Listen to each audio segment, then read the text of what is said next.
সকাল হতেই ঘরের শাটার ভেঙে চাল বস্তা বের করে তাণ্ডব চালালো রামলাল। রামলালের তাণ্ডবে আতঙ্কে সারা শহর। এই রামলাল আর কেউ নয়, দাঁতাল হাতি হলো রামলাল। ঝাড়গ্রাম শহরে দাঁতাল হাতির প্রবেশকে ঘিরে রীতিমতো ছড়িয়ে পড়ল উত্তেজনা।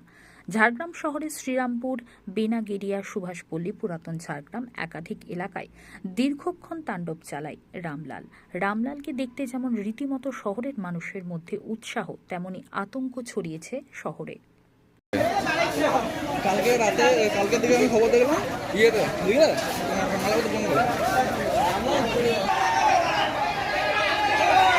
তাড়াতে বলছি, এখন আর তাড়াতে পারছে না।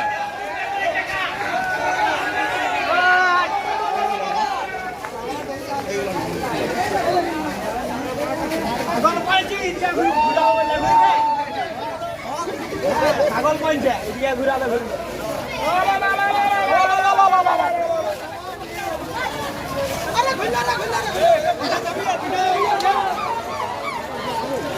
পিঠে যাবি সামনে তো পড়ে যাচ্ছে, পিঠে যাবি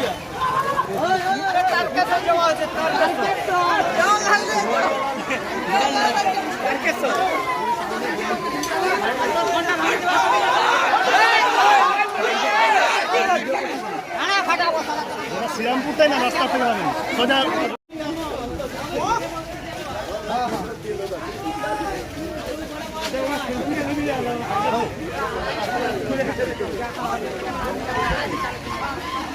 আমি এসে হাতির পিছনে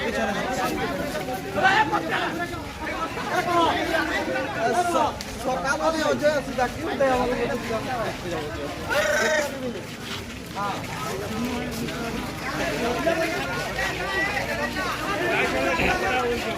ঘর ফেঁকি তো বসতে চাল আছে কেন খাবে।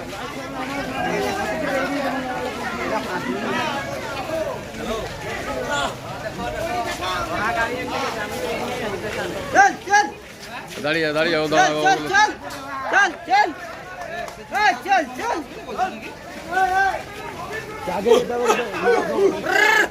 ছেড়ে ওদিকটা ছাড়, ওদিকটা ছাড়, ওদিকটা ছাড়, যা ওদিকে যা, ওদিকে যা, ওদিকে যা, যা যা যা যা যা যা।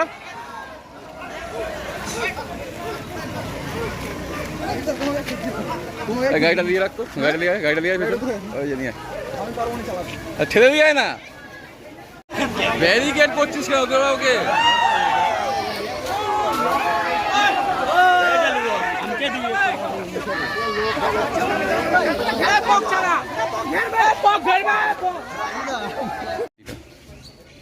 এই তো একটু আগে আমি কি বলবো, কটা বাজছিল যে হঠাৎ করে এই শহরে হাতি ঢুকে যাওয়া কি আতঙ্ক লাগছে? হ্যাঁ লাগছে তো। কি ক্ষতি করেছে আপনার? তাহলে শাটার ভেঙেছে, চাল বস্তা বার করেছে, ছুঁড়ে করে নিজের মুখে ডাল বার করেছে, শাটার ভেঙেছে, আরো সব কিছু ছড়িয়ে দিয়েছে ভিতরে অনেক কিছু। কি মনে হচ্ছে হাতিটাকে কি ইচ্ছাকৃতভাবে তাড়িয়ে এখানে ঢুকে দেওয়া হয়েছিল? এখন ছেলেগুলো কি করলো যে ইচ্ছে করে ঢুকালো না কি করলো সেটাই তো। এর আগে তো কখনো এরকম হাতি ঢোকেনি? না, আগে ঢুকেছিল, অনেক আগে একবার ঢুকেছিল, ওটা দিয়ে বেরিয়ে গেছে। মানে এই শহরের মাঝে ঢোকেনি কখনো? আপনাদের কি মনে হচ্ছে এটা কি ইচ্ছাকৃতভাবে ঢোকানো হলো হাতিটাকে? এখন সেইটা সবাই কি করেছে আমিও তো বলতে পারছি না। ইচ্ছে করে কেউ ঢুকালো না, সেই আসতে ছিল, বলছে এই পাশে আসছে, এই পাশে আসছে, ঠিক আছে, বাস আমি আর কিছু বলবো না। কি নাম আপনার? পদ্মাবতী মা।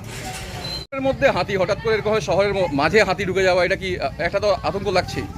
আতঙ্ক তো হবেই, কিন্তু মানুষের আতঙ্ক যদি কিছু মানুষ আছে যারা এই সমস্ত হাতিগুলোকে তাড়িয়ে তাড়িয়ে বিভিন্ন জায়গায় ঘুরিয়ে দিচ্ছে, ঝাড়গ্রামেও ঢুকিয়ে দিচ্ছে, তার জন্য এই অবস্থা হাতে। সুন্দর হাতি কিন্তু লাইন দিয়ে বেরিয়ে যাচ্ছে না রাস্তায়। তো এই শহরের মাঝে তো কখনো হাতি ঢোকে না? না, ঢোকে না, এই কোনোদিনও ঢোকে না। ওরা কিন্তু ঠিক বিয়েতে চলে যায়, এই প্রথম ইচ্ছে করে এরা করেছে। আপনার আমার যেটা মনে হয়, আপনাদের একটু আতঙ্ক তো লাগছে? হ্যাঁ, আতঙ্ক তো হবেই। এত ঢোকা মানে শহরে। কি নাম আপনার? সাহেবরাম হ্যামলম।